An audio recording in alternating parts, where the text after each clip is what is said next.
Ladies and gentlemen, in this Diablo 4 video, I'm going to go over my Balance Druid build. This is a beginner Druid build that is aimed for leveling through World Tiers 1 and 2, which takes advantage of a combination between companions, lightning storm abilities, as well as poisoning enemies in werewolf form, to make an all-around exciting and thematic build. Let's get into this. So starting off, this build is going to be fantastic for leveling due to the fact that it's going to be having ranged components, damage over time, as well as a strong melee option.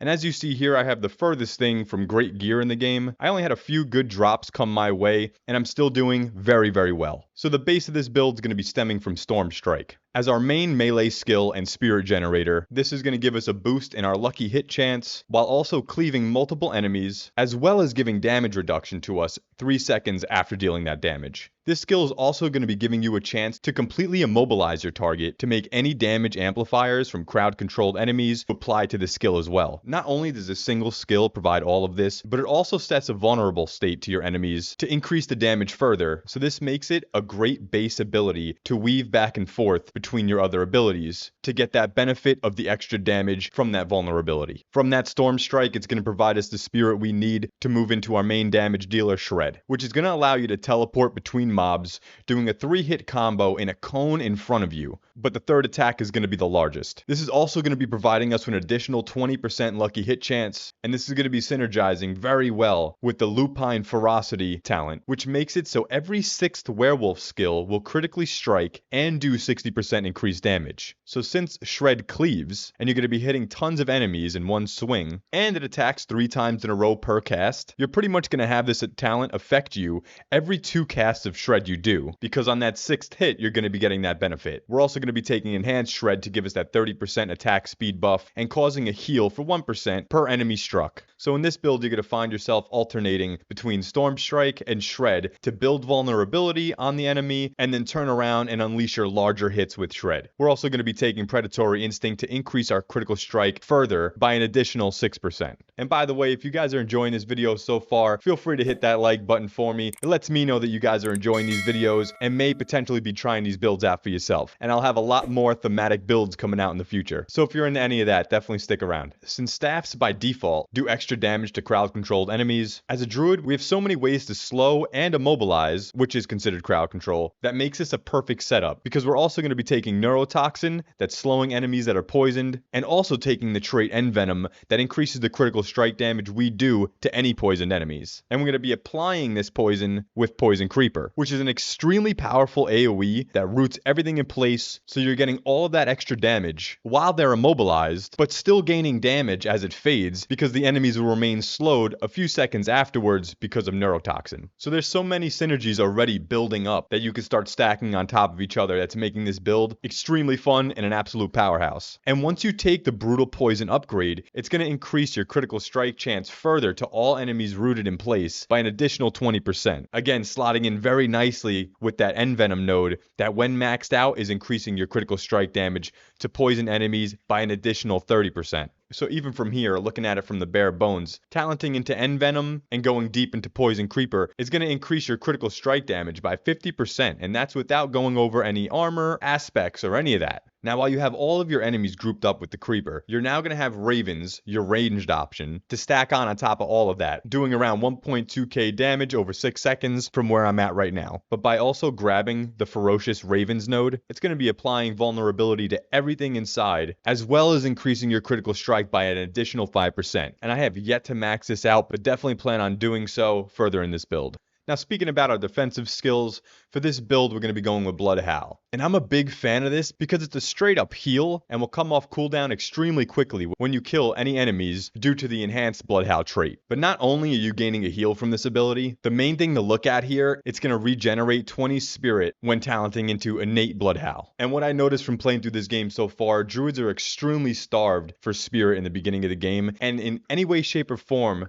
we could find a way to funnel more spirit into your druids will obviously, in turn, give you more damage output. But this defensive is great. I found myself using this not only as a survival tool when up against bosses, you can keep some distance while keeping your ravens down, and then using Blood Howl when it comes off cooldown to regain some health, but you can also use it before combat to get topped off in spirit so you're more prepped when ready to move to your next pack of mobs. Our ultimate that we're going to be going with here is Cataclysm, which is an extremely powerful spell, and honestly is going to change the tide of a fight in seconds. Anytime you feel like you're in a sticky situation, we're going to be using this ability, and you're going to eradicate pretty much everything that's on the screen. This is going to cause a lightning storm that follows you around, so it's not even in a cone. Wherever you're at, this is going to be. It's also going to be generating random tornadoes that are going to be doing damage and knocking enemies back. On top of all of that, it's going to make everything on the screen at that time vulnerable, giving you a massive window for you to pump out extra damage alongside the storm. So now we see how we have our companions working with us, and Cataclysm doing huge storm damage, and being able to shapeshift into werewolf form, shredding our targets, doing decent AoE physical damage as well. So let's talk about some legendary aspects to be on the lookout for this build. A couple that I'm using and still need to get. Number one is going to be the Night Howlers aspect. This is going to be making it so every time you use Blood Howl, you will now increase your critical strike chance by 10%. And if you put this on your amulet, it's going to be 15%. And if you put it on your two-hander, it's going to be 20%. This is going to be a huge amount of damage that's input into this build. And considering the cooldown of Blood Howl is being reduced 1 second per kill, we're going to have almost no downtime on this ability whatsoever. So this is just a fuel that allows you to do more Blood Howls, equals more spirit, equals more critical strike. And it synergizes very well with what we're doing here. If you don't get this drop, you can get it from the Forbidden City dungeon for the Codex of Power, even though it'll be a bit more lackluster compared to the max roll, but at least you got it. I also recommend the aspect of the Umbral. This will make it so you gain your primary resource whenever you crowd control an enemy, which is great because again, we need to fuel that spirit as much as possible, and we're able to crowd control enemies like it's going out of style with this build. This is going to be very hard to get off the start of the game, but again, you can get the Codex from the Champion's Demise in the Dry Steppes. I would also keep a lookout for the aspect of Might. This is a defensive option if you find yourself struggling a bit, and this makes it so basic skills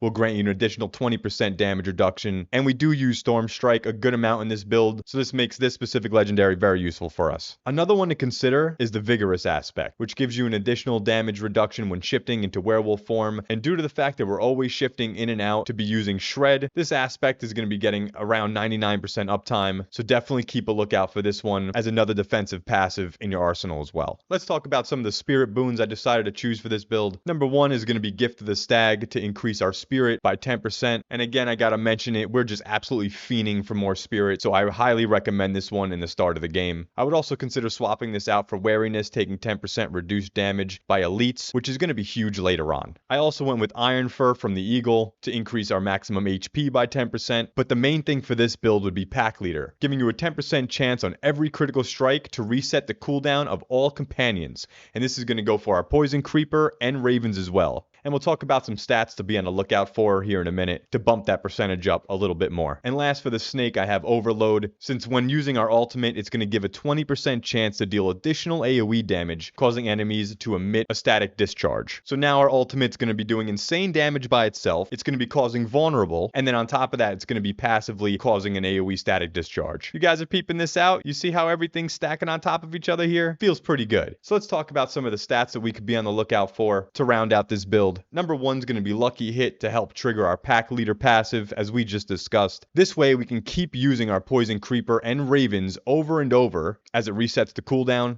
Damage in werewolf form is always good to look out for, as well as anything that increases damage to CC'd enemies or nearby enemies. Keep an eye out for any gear that increases damage over time, damage to poison enemies. All of this is going to synergize very well with this build. And some additional passive talents to be on the lookout for as well. The Neurotoxin and Envenom is a must-have. Definitely max this out as soon as possible. One that I don't have yet but will be grabbing soon is going to be Quick Shift and Heightened Senses, as that's going to increase the damage you deal with the abilities turning you into a form, as well as giving you some additional damage reduction. Predatory Instinct and Clarity are also some honorable mentions, as Clarity is going to give you 6 spirit when maxed out when you turn back into a human form, and Predatory Instinct will increase your critical strike chance by 6%. Last thing to look to scoop up is going to be Heart of the Wild, which is going to increase your maximum spirit by 9, as well as Abundance, making your basic skills increase your spirit generation by 6%. And you can even tweak your build further to really delve into more of a poison build, or do you want to focus on companions more, critical strike with the werewolf?